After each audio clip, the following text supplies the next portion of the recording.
میں نے جو متعدد مواقع سے آیات مبارکہ آپ کو سنائی کہ ہر جگہ پر چوٹی کی چیز صبر ہے، آخری چیز جو بیان ہوتی ہے وہ صبر ہے۔ سورۃ العصر میں آخری بات وَتَوَاصَوْا بِالصَّبْرِ یا ایھا الذین آمنوا استعینوا بالصبر والصلاۃ، اے ایمان والو مدد حاصل کرو صبر سے اور نماز سے۔ ان اللہ مع الصابرین، اللہ تعالیٰ صبر کرنے والوں کے ساتھ ہے۔ اور پھر آگے چل کر وبشر الصابرین الذین اذا اصابتهم مصیبۃ قالوا انا للہ وانا الیہ راجعون، اے نبی بشارت دیجئے، خوشخبری دیجئے ان صبر کرنے والوں کو کہ جن پر جب بھی کوئی تکلیف یا مصیبت نازل ہوتی ہے تو کہتے ہیں کہ ہم اللہ ہی کے ہیں اور اللہ ہی کی طرف ہمیں لوٹ جانا ہے۔ صبر کا مفہوم ہے اپنے آپ کو تھامنا، روکنا، برداشت کرنا، تحمل کرنا، اور جو بھی اپنا ایک طے شدہ مقصد ہے کسی بھی مخالفت سے بددل ہوئے بغیر، کسی بھی تکلیف یا مصیبت سے ہراساں ہوئے بغیر اس کی طرف پیش قدمی کیے چلے جانا۔ بڑی سخت سردی پڑ رہی ہے، فجر کا وقت ہے، گرم پانی کا اہتمام نہیں ہے، اب اس وقت فجر کی نماز کے لیے اٹھنا، ٹھنڈا پانی اگر ہے تو وضو تو کرنا ہوگا، اس ٹھنڈے پانی سے وضو کرنا، اس وقت لحاف سے نکلنا ہی بہت مشکل، ٹھنڈے پانی سے وضو کرنا اور مصیبت۔ یہ جب تک انسان میں صبر کا مادہ نہ ہوگا ممکن ہی نہیں۔ اس کو کہیں گے صبر علی الطاعہ، اطاعت پر صبر کرنا۔ ناگواری محسوس ہو رہی ہے لیکن اس ناگواری کو برداشت کرتے ہوئے انسان اللہ کے حکم کے اوپر جمع رہے، اللہ کے حکم پر عمل کرے۔ یہ کیا ہے؟ یہ صبر ہے۔ اگر یہ صبر نہیں ہے تو ظاہر بات ہے کہ انسان اللہ کے اس حکم پر عمل نہیں کر سکے گا۔ صبر کا مادہ نہیں ہوگا تو آپ کام نہیں کر سکیں گے۔ اور اسی کا ایک دوسرا رخ ہے، جب آپ دعوت حق کے لیے کھڑے ہوں گے پہلا قدم کیا آتا ہے؟ استہزاء، تمسخر، مذاق اڑانا، جس کی میں مثال اب دینا چاہتا ہوں محمد الرسول اللہ صلی اللہ علیہ وسلم کی شخصیت سے۔ دیکھیے ہم کیا اور ہماری بساط کیا، ہم کیا مبلغ ہوں گے، کیا داعی ہوں گے، ہمارے اپنے دامن پر داغ ہوتے ہیں، لیکن یہ کہ محمد الرسول اللہ کے دامن پر کوئی داغ تھا؟ ان کو تو سارے مکے والے الصادق الامین کہتے تھے، نہایت محبوب شخصیت تھے، ان کے لیے تو جا صادق جا الامین یہ الفاظ سننے میں آتے تھے، آنکھوں کا تارا۔ لیکن جب آپ نے دعوت اب شروع کی، اب قرآن مجید میں دیکھیے کسی نے کہا مجنون ہو گئے، دماغ خراب ہو گیا، پاگل ہو گئے، اجی شاعر ہیں، کچھ شعر جوڑ لیتے ہیں ہم پر دھوس جماتے ہیں۔ کسی نے کہا ساحر ہیں، کچھ جادو سیکھ لیا ہے، یہاں تک کہ ایسے بدبخت بھی پیدا ہوئے قرآن میں ہے ساحر کذاب، سحر کرنے والا جادوگر نہایت جھوٹا۔ یہ الفاظ کہے جا رہے ہیں کس کی شان میں؟ محمد الرسول اللہ صلی اللہ علیہ وسلم۔ قرآن میں نقل کیا گیا یا ایھا الذی نزل علیہ الذکر انک لمجنون۔ کبھی آپ نے اس کا ترجمہ سوچا؟ ہے وہ شخص، دیکھیے تصور کیجئے حضور جا رہے ہیں، تشریف لے جا رہے ہیں، کسی دعوت میں ہے، تبلیغ میں، یا ویسے ہی تشریف لے جا رہے ہیں، اور کوئی ایک جمگھٹا ہے لوگوں کا، ادھر سے فقرہ آتا ہے، تیر کی طرح لگتا ہے دل میں جا کر محمد کے صلی اللہ علیہ وسلم۔ اے وہ شخص جس کا یہ خیال ہے کہ اس پر کوئی ذکر نازل ہو رہا ہے، ہمارے خیال میں تو تمہارا دماغ خراب ہو گیا ہے۔ یا ایھا الذی نزل علیہ الذکر انک لمجنون، کہا کہ نہیں کہا؟ اور یہ نہ سمجھیے کہ حضور صلی اللہ علیہ وسلم کے قلب مبارک کو تکلیف نہیں ہوتی تھی۔ میں قرآن سے ثابت کروں گا، میں کہیں کوئی کہانیاں بیان نہیں کرنا چاہتا۔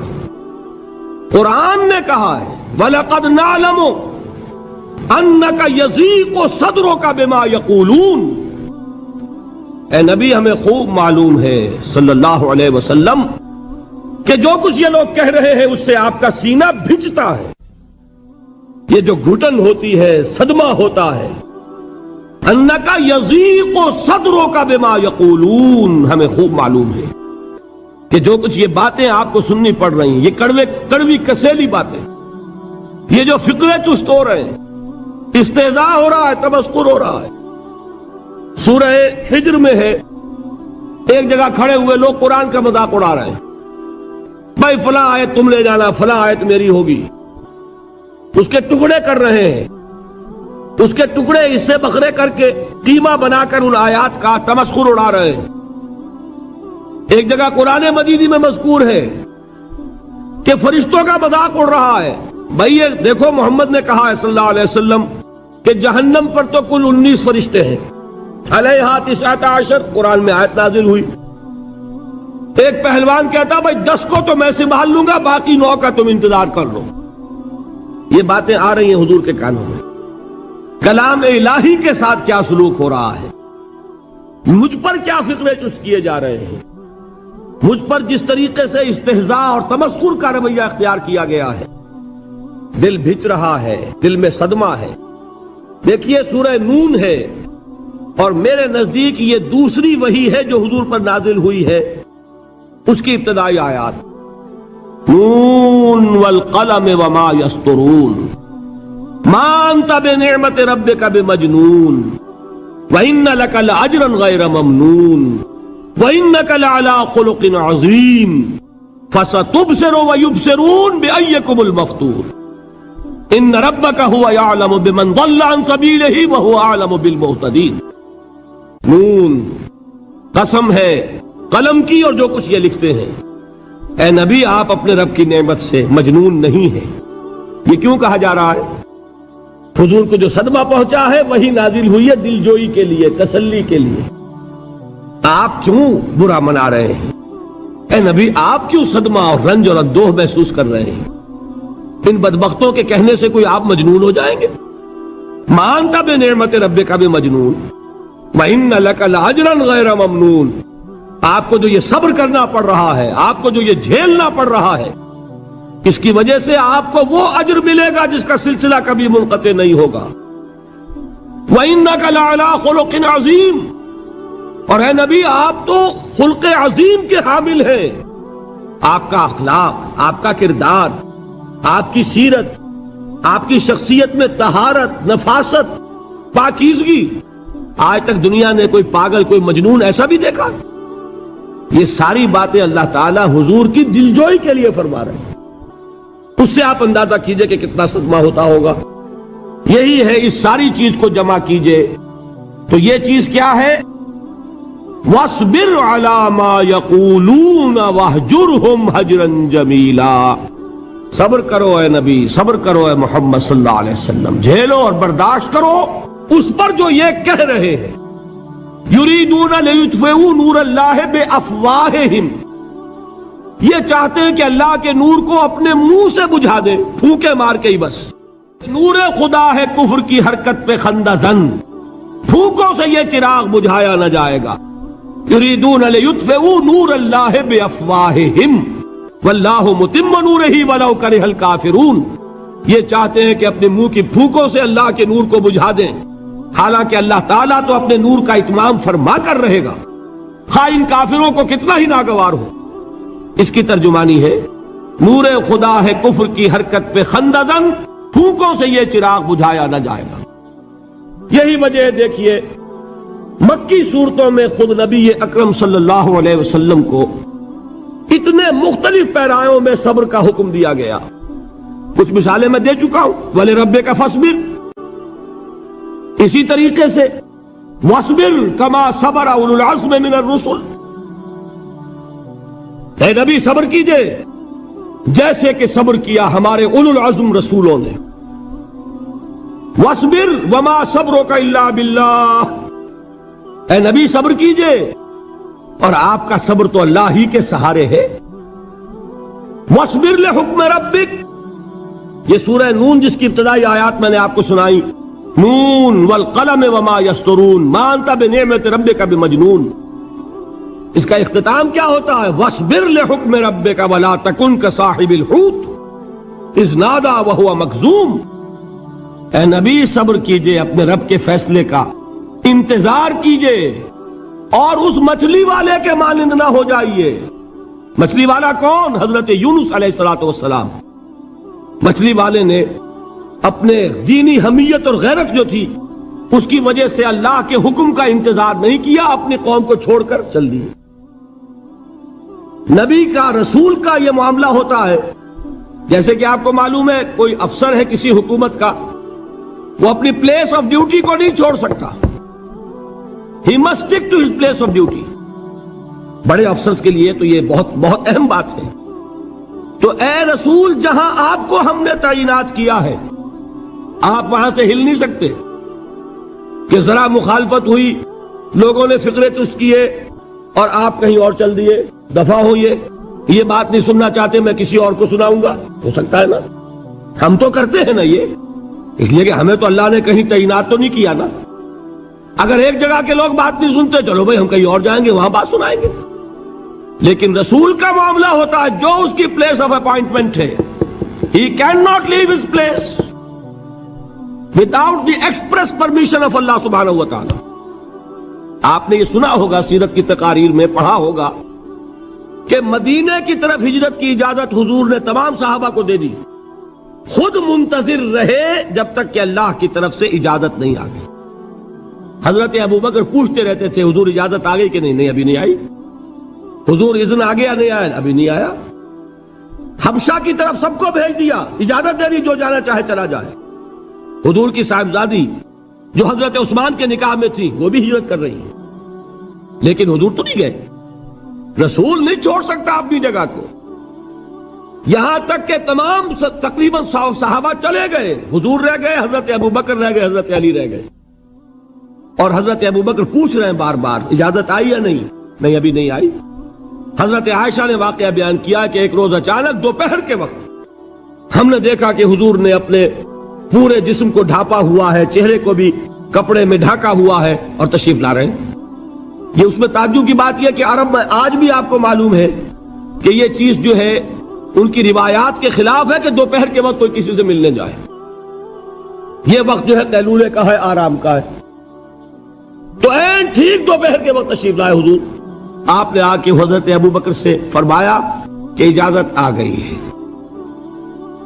حضرت ابوبکر نے بہت خوش ہو کر ایک بات کہی، حضور میں نے 2 اونٹنیاں تیار کی ہوئی ہیں۔ یعنی اب آپ وہ تو سوچتے تھے نا شاباش ملے گی کہ میں نے تیاری کی ہوئی ہے، میں نے 2 اونٹنیوں کو خوب کھلا پلا کے فربا کیا ہوا ہے، بڑی توانا ہے تاکہ ہم تیزی کے ساتھ سفر کر سکیں۔ حضور نے توقف کیا، فرمایا ہاں ٹھیک ہے، 1 اونٹنی میں استعمال کروں گا لیکن میں اس کی قیمت ادا کروں گا۔ حضرت ابوبکر کی آنکھوں میں آنسو آ گئے، روتے ہوئے کہا حضور مجھ سے یہ مغایرت، کیا یہ جان اور مال کسی اور کے لیے ہے؟ آپ مجھ سے بھی کہہ رہے ہیں میری اونٹنی جو ہے وہ بھی بلا معاوضہ آپ قبول نہیں فرما رہے۔ یہ ہے محمد الرسول اللہ کی غیرت اور حمیت کا معاملہ۔ اب دیکھیے ایک بات عجیب ہے، یہ ربط اپنے ذہن میں رکھیے، اللہ تو صبر کی تلقین کر رہا ہے اپنے رسول کو، اور رسول یہی تلقین کر رہے ہیں اپنے صحابہ کو، صبر کرو، جھیلو، برداشت کرو، ہاتھ مت اٹھانا، کوئی جوابی کارروائی نہیں ہوگی، بلکہ اپنے اوپر جھیلو جو کچھ جھیلنا ہے، ڈٹے رہو، پیچھے مت ہٹنا، یہ صبر ہے، لیکن ہاتھ اٹھانے کی اجازت نہیں۔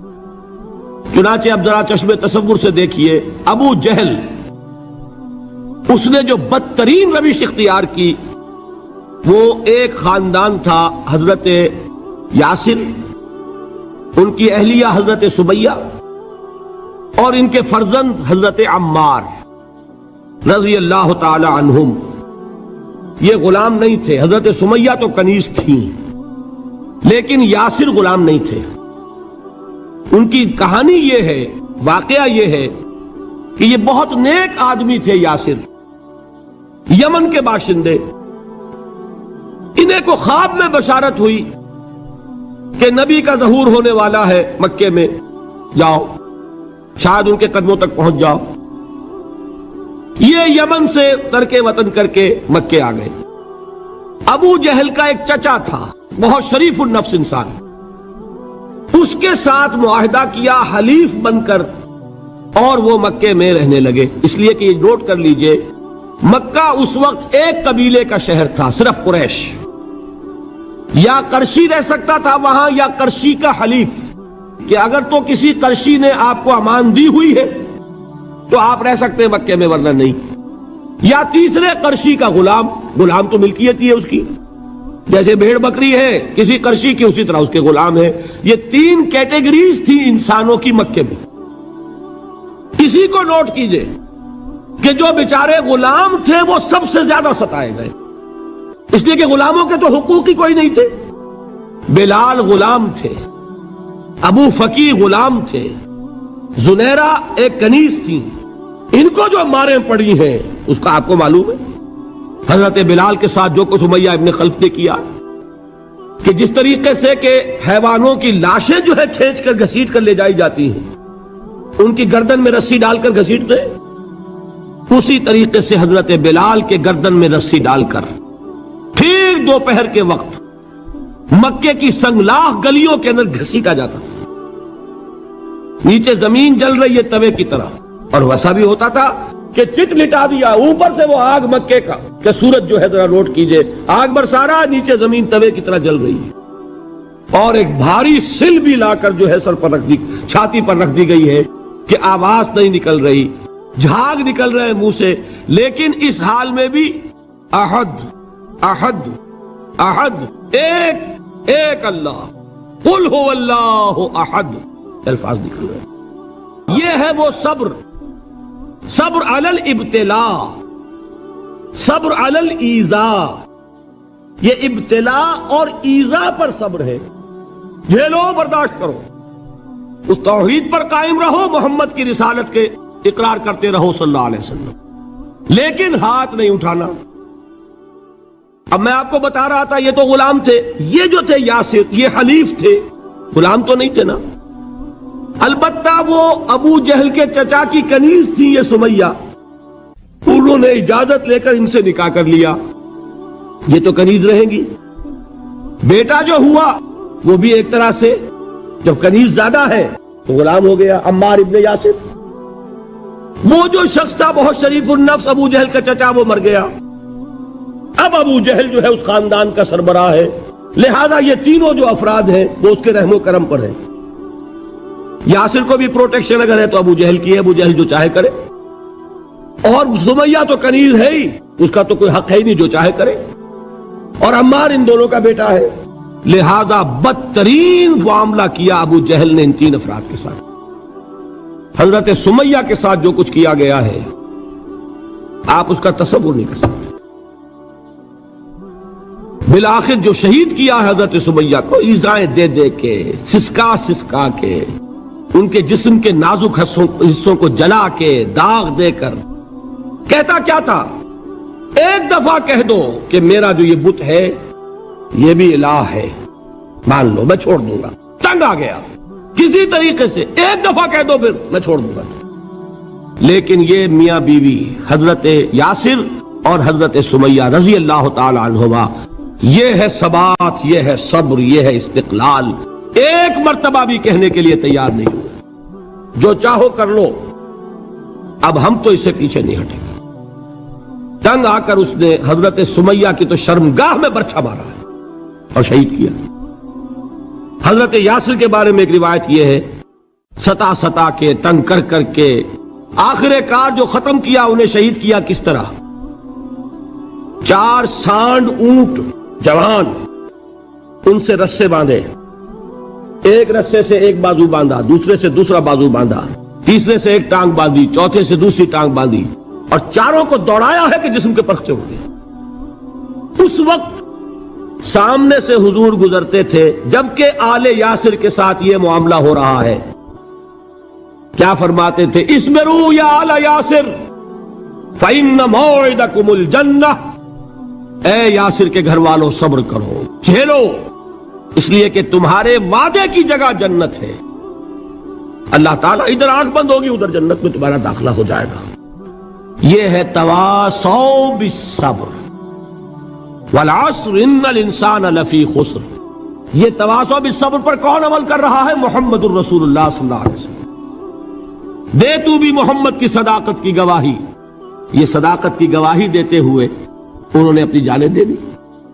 4 سے لے کر 12 تک 8 برس اس کو کہتے ہیں پرسیکیوشن، فزیکل پرسیکیوشن، تشدد، مار پیٹ، جلانا، دہکتے ہوئے انگاروں پر لٹانا، فاقے رکھنا، بھوکے رکھنا، ان کو ڈال دی گئی زنجیریں، گھروں میں بند کر دیا گیا نوجوانوں کو۔ حضرت عثمان کو چچا نے ان کے ایک چٹائی کے اندر لپیٹا اور دھونی دے دی، دم گھٹ رہا ہے، جان نکل رہی ہے۔ حضرت مصعب بن عمیر رضی اللہ تعالی عنہ، وہ نوجوان 200 درہم کا جوڑا ان کا سل کر آتا تھا شام سے تیار ہو کر، لباس معطر ہوتا تھا، جدھر سے نکل گیا پوری گلی جو ہے وہ معطر ہو گئی، انگلیاں اٹھ رہی ہیں، وہ جا رہا ہے مصعب، یہ خوشبو اس کی ہے۔ اس مصعب کے ساتھ کیا سلوک کیا؟ باپ تو مر چکا تھا، ماں نے پالا تھا، دولت بہت چھوڑ کر گیا تھا باپ، لہذا ماں نے بڑے ناز و نام میں پالا، بڑے لاڈ پیار میں، 200 درہم کا جوڑا تیار ہو رہا ہے۔ لیکن یہ کہ آپ کو معلوم ہے عرب کے اس معاشرے میں عورت کی کوئی حیثیت نہیں تھی، ماں کا اختیار نہیں تھا، چچا تھا آپ سربراہ خاندان کا۔ چچا نے کہا مصعب اگر تم نے اپنے باپ کا دین چھوڑ دیا ہے تو باپ کی دولت پر بھی تمہارا کوئی حق نہیں ہے، نکل جاؤ گھر سے۔ اس نے یہ سوچا تھا کہ مصعب کے ہوش ٹھکانے آ جائیں گے، دن میں تارے نظر آ جائیں گے، ناز و نام میں پلا ہوا گھر سے نکل کے جائے گا کہاں، یہ سارا نشہ جو ہے توحید کا یہ حیران ہو جائے گا۔ حضرت مصعب کا جواب بالکل برعکس تھا، اچھا ٹھیک ہے چچا جان میں گھر چھوڑتا ہوں۔ وہی بات جو کبھی کہی تھی ابراہیم نے، باپ نے کیا کہا تھا؟ واجرنی ملیہ، جاؤ چلے جاؤ، دفع ہو جاؤ میری نگاہوں سے۔ حضرت ابراہیم نے کیا جواب دیا تھا؟ سلام علیک ساستغفر لک ربی انہ کان بی حفیہ۔ اچھا ابا جان آپ کا حکم یہی ہے تو میں چلتا ہوں، آپ پر سلامتی ہو، میرا رب مجھ پر بڑا مہربان ہے، میں اس سے آپ کے لیے استغفار کروں گا۔ چل دیے۔ یہی جو ہے حضرت ابراہیمی کی نسل ہے نا قریش۔ آج ابراہیم کے ایک بیٹے کے ساتھ وہی معاملہ ہو رہا ہے مصعب کے ساتھ، اور مصعب چلنے کے لیے تیار ہو گئے۔ چچا نے سوچا، میں سمجھتا تھا کہ ہوش ٹھکانے آ جائیں گے، یہ تو تیار ہو گیا نکلنے کے لیے۔ غصے میں آ کے اگلی بات کہی، یہ کپڑے جو پہنے ہوئے تم نے یہ بھی اسی مشرک باپ کی کمائی کے ہیں، اتارو ان کو۔ وہی کپڑے اتارے، مادر زاد برہنہ گھر سے نکالے گئے۔ ماں کے پاس پہنچے، ماں نے آنکھوں پر ہاتھ رکھے، وہ سب کیا ہوا؟ ماں سے کہتے ہیں کہ ماں میں موحد ہو گیا، اور وہاں سے گئے پھر حضور کی خدمت میں، کپڑے کہیں سے مانگے ہوں گے۔ یہ مصعب ہیں 200 درہم کا جوڑا پہننے والے، جب حضور پر مدینے کے 12 افراد ایمان لائے تھے، بیعت عقبہ اولا ہوئی، انہوں نے کہا کہ حضور ہمیں کوئی شخص اپنا ایسا شاگرد دیجئے جو ہمیں قرآن پڑھا سکے۔ حضور نے حکم دیا مصعب جاؤ، اب مدینے جاؤ، یثرب جاؤ، یثرب والوں کو قرآن پڑھاؤ، انہیں تبلیغ کرو۔ مصعب گئے ہیں وہاں، 1 سال کی کمائی 75 افراد لا کر حضور کے جھولی میں اگلے سال ڈال دیے کہ حضور یہ میری 1 سال کی کمائی ہے، 72 مرد 3 عورتیں۔ بہرحال وہ مصعب بن عمیر ہے جو غزوہ احد میں شہید ہوئے، اور جب شہید ہوئے تو ان کے جسم پر صرف ایک چادر تھی۔ یہی چیزیں ہیں اصل میں کہ جو ہمارے دلوں کو منور کرنے والی ہیں نور ایمان سے۔ وہ علم بردار تھے غزوہ احد میں، جھنڈا مسلمانوں کا ان کے پاس تھا۔ ایک ہاتھ پر ایک شانے پر وار پڑا، ہاتھ کٹ گیا، دوسرے سے تھاما، دوسرے پہ کٹ گیا، اب دونوں حصوں کے بچے ہوئے ٹکڑوں سے جھنڈے کو تھاما، گرنے نہیں دیا، یہاں تک کہ شہید ہو گئے۔ گرے ہیں تو جھنڈا گرا ہے۔ شکل میں حضور سے بہت مشابہ تھے، خبر اڑ گئی کہ محمد شہید ہو گئے صلی اللہ علیہ وسلم۔ یہ مصعب بن عمیر کا واقعہ ہے۔ جب ان کو اب دفن کرنے کا وقت آیا، اور شہید کے لیے کفن جو ہے اس کا وہی لباس ہوتا ہے جو شہادت کے وقت ہو، حضور کے سامنے ایک پرابلم پیش کیا گیا۔ حضور مصعب کے جسم پر تو ایک چادر تھی، اور وہ چادر بھی اتنی چھوٹی ہے یعنی 2 گز کی چادر بھی نہیں ہے، اس سے اگر سر ڈھانپتے ہیں مصحف کا تو پیر کھل جاتے ہیں، پیر ڈھانپتے ہیں تو سر کھلتا ہے، کیا کریں؟ حضور نے فرمایا سر ڈھانپ دو چادر سے اور پیروں پر گھاس ڈال دو۔ یہ آخری لباس ہے جو محمد کے اس دیوانے کو اس دنیا سے رخصت ہوتے ہوئے ملا ہے، جس کا 200 درہم کا جوڑا چلتا تھا۔ یہ ہے صبر۔ برداشت کیا کہ نہیں کیا؟ یہ خباب بن الارت پیشے کے لحاظ سے لوہار تھے۔ سوچئے ایک زندہ انسان کو دہتے ہوئے انگاروں پر لٹایا جا رہا ہے، ان انگاروں سے کھال جلی، کمر کی چربی پگھلی، اس پگھلنے والی چربی سے وہ انگارے ٹھنڈے پڑے۔ یہ سب کچھ جھیل رہا ایک شخص۔ سوچنے والوں نے سوچا نہیں ہوگا کیا جرم تھا ان کا، تو بڑا شریف آدمی ہے، بہت اچھا کاریگر ہے، وقت پر کام دیتا ہے، مناسب اجرت لیتا ہے، یہ کیا ہوا؟ کہ کوئی جرم نہیں، جرم صرف ایک ہے، ایک اللہ کو مانتا ہے اور محمد کے دامن سے وابستہ ہے صلی اللہ علیہ وسلم۔ فاستعینوا بالصبر والصلاۃ، مدد حاصل کرو کس سے؟ صبر سے اور نماز سے۔ ان اللہ مع الصابرین، جان لو کہ اللہ تعالیٰ صبر کرنے والوں کے ساتھ ہے۔ ولا تقولوا لمن يقتل في سبيل الله اموات، اور ہرگز نہ کہو اسے جو اللہ کی راہ میں قتل ہو جائے کہ وہ مردہ ہے۔ بل احیاء ولکن لا تشعرون، نہیں، وہ زندہ ہے لیکن تمہیں ان کا شعور نہیں ہے۔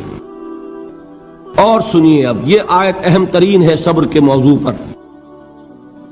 وَلَنَبْلُوَنَّكُمْ بِشَيْءٍ مِّنَ الْخَوْفِ وَالْجُوعِ وَنَقْصٍ مِّنَ الْأَمْوَالِ وَالْأَنفُسِ وَالثَّمَرَاتِ وَبَشِّرِ الصَّابِرِينَ، اور دیکھو ہم تمہیں آزمائیں گے۔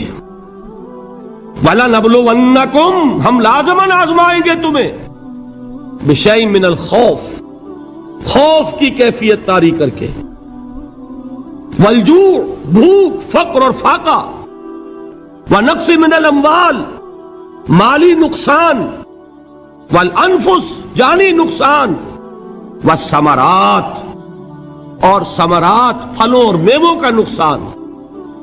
میرے نزدیک یہاں پر ثمرات کا مفہوم ایک اور بھی ہے۔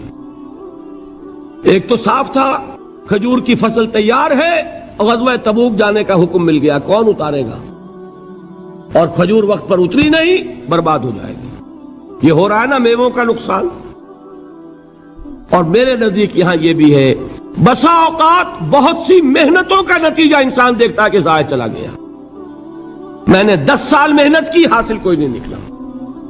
یہ ثمرات کیا ہیں؟ محنتیں، محنتوں کے ثمرات کا ضیاع۔ کوشش آپ نے کی، قسمت کی خوبی دیکھی ہے، ٹوٹی کہاں کمن، 2-4 ہاتھ جب کے لبے بام رہ گئے۔ Be prepared. ایک شاعر کے یہ اشعار ہیں،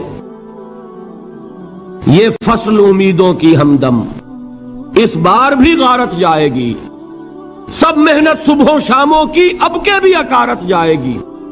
میرے نزدیک یہ ثمرات کا جو لفظ یہاں آیا ہے، وَنَقْصٍ مِّنَ الْأَمْوَالِ وَالْأَنفُسِ وَالثَّمَرَاتِ، سب محنت صبحوں شاموں کی اب کے بھی اکارت جائے گی۔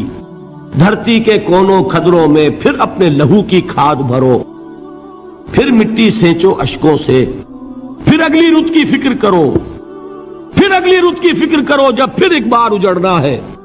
ایک فصل پکی تو بھر پایا، تب تک تو یہی کچھ کرنا ہے۔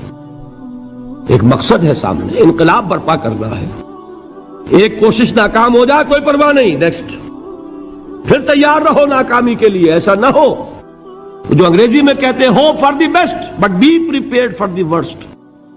ایسا نہ ہو کہ دوسری مرتبہ ناکام ہو کے بددل ہو جاؤ، تمہاری ہمتیں جواب دے جائیں، نہیں، پہلے سے تیار رہو کہ دوسری مرتبہ بھی ناکامی آئے تو آئے، لیکن جب تک کہ کامیابی حاصل نہیں ہوتی ہمیں یہ کام کیے چلے جانا۔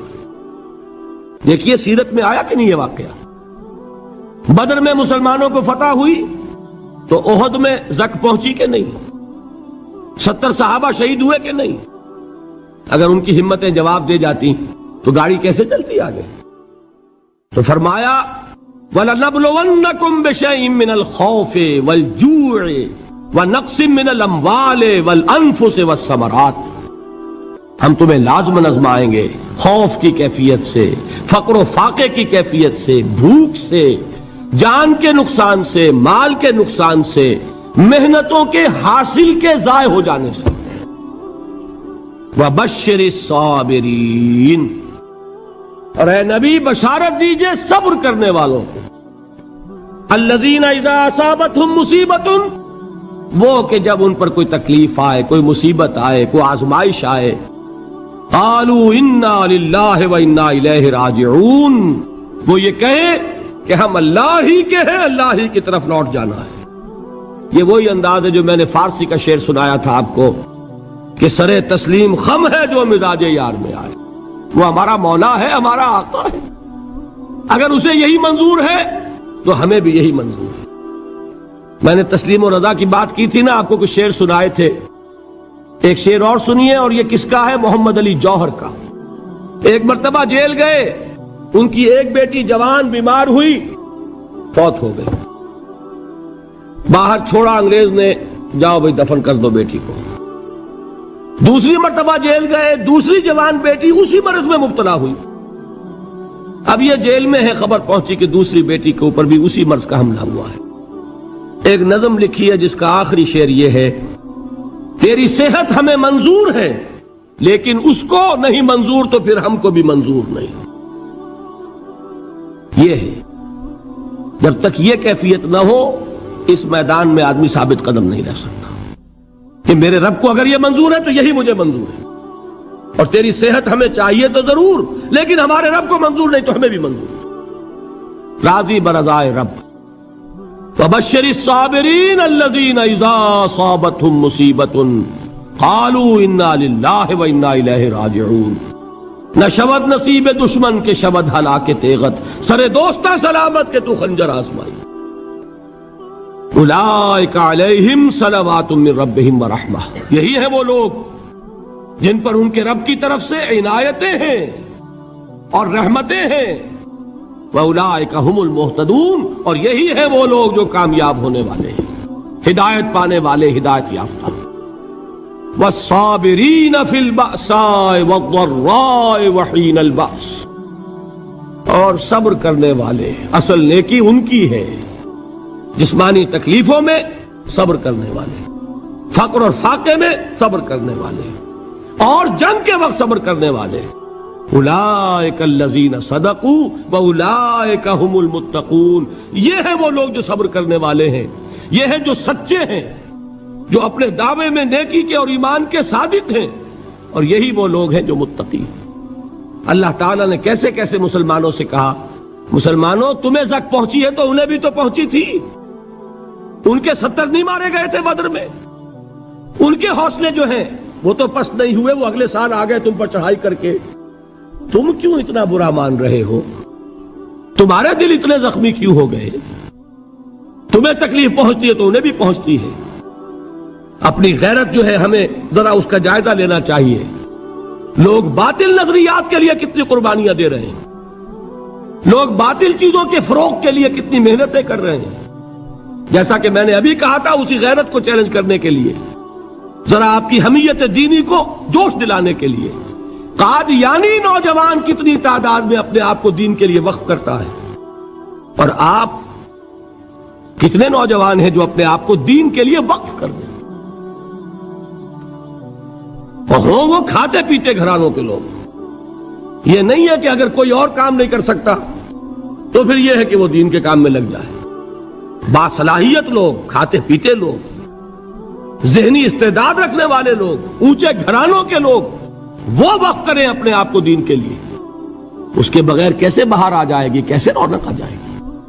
تو دنیا میں باطل نظریات والے جو ہیں، یہ بات کہی گئی ہے، مسلمانوں تم اگر توحید کے لیے لڑ رہے ہو، دیکھتے نہیں ابو جہل کو، اس نے گردن کٹوائی ہے شرک کے لیے، شرک کے لیے گردن کٹوائے، اور تم توحید کے لیے گردن کٹوانے کو تیار نہ ہو۔ اس نے گردن کٹوائی کہ نہیں کٹوائی؟ اور کس طرح کٹوائی ہے؟ کیونکہ بڑا متکبر قسم کا، فرعون قسم کا شخص تھا، جب گردن کاٹنے لگے تو کہتا ہے ذرا نیچے سے کاٹنا، تاکہ جب تم نیزے کے اوپر چڑھاؤ میرے سر کو تو اونچا نظر آئے، معلوم ہو سردار کا سر ہے۔ وہ بدبخت مرتے ہوئے بھی جو اس کی یہ کیفیت تھی نا، اس کو ذہن میں رکھیے۔ تو یہ اس لوگوں نے قربانیاں دی، جانیں دی، تو فرمایا اگر تم ان سے زیادہ قربانی نہیں دو گے، یہ نوٹ کر لیجئے اس کو، مجرد اگر حق کو غالب کرنا اللہ کے ذمے ہو تو آنے واحد میں غالب کر دے گا، تمہیں تکلیف ہی دینے کی ضرورت نہیں۔ سمجھ رہے؟ کیا اللہ کے مقابلے میں کوئی باطل کی طاقت ٹھہر سکتی ہے؟ یہ تمہارے ایمان کا امتحان ہے، یہ تمہارے خلوص کی آزمائش ہے، یہ تمہارے امتحان کا ثبوت درکار ہے کہ اللہ تعالیٰ دیکھنا چاہتا ہے تم اس کے لیے اپنی جانیں قربان کرنے کو تیار ہو کہ نہیں، تم اس کے لیے تن دن لگانے کو تیار ہو کہ نہیں۔ اور یہ جان لو کہ اگر کفار اور مشرکین اور ملحدین اور باطل نظریات والے وہ جو کچھ قربانیاں اپنے باطل نظریات کے لیے دے رہے ہیں، ان سے زیادہ اگر تم نہیں دو گے تو حق غالب نہیں ہوگا۔ انہوں نے جو صبر کیا ہے اپنے باطل نظریات پر، اگر تم اس سے زیادہ صبر کا ثبوت نہیں دو گے اپنے اس حق پر تو حق غالب نہیں ہوگا۔ اس لیے فرمایا یا ایھا الذین آمنوا اصبروا وصابروا، نہ صرف یہ کہ صبر کرو بلکہ صبر میں اپنے دشمنوں سے آگے نکلو، ان کے صبر سے بڑھ کر صبر کرو۔ وَرَابِطُوا، مرابطہ کہتے ہیں چوکس رہنا، ہوشیار، پہرا دو، ایسا نہ ہو کہ دشمن جو ہے غفلت میں تمہارے اوپر کوئی حملہ جو ہے کر بیٹھے۔ وَاتَّقُوا اللَّهَ، اور اللہ کا تقوی اختیار کرو، لعلکم تفلحون، تاکہ تم فلاح پاؤ۔ یہ ہے حضرات تواصوا بالصبر۔ میں نے عرض کیا تھا ہر جگہ پر آپ کو چوٹی کی بات صبر ملے گا۔ آیت الکرسی، آیت البر جو میں نے آپ کو سنائی آخر میں، والصابرین فی الباساء والضراء وحین الباس، حامیم السجدہ، وما یلقاها الا الذین صبروا وما یلقاها الا ذو حظ عظیم۔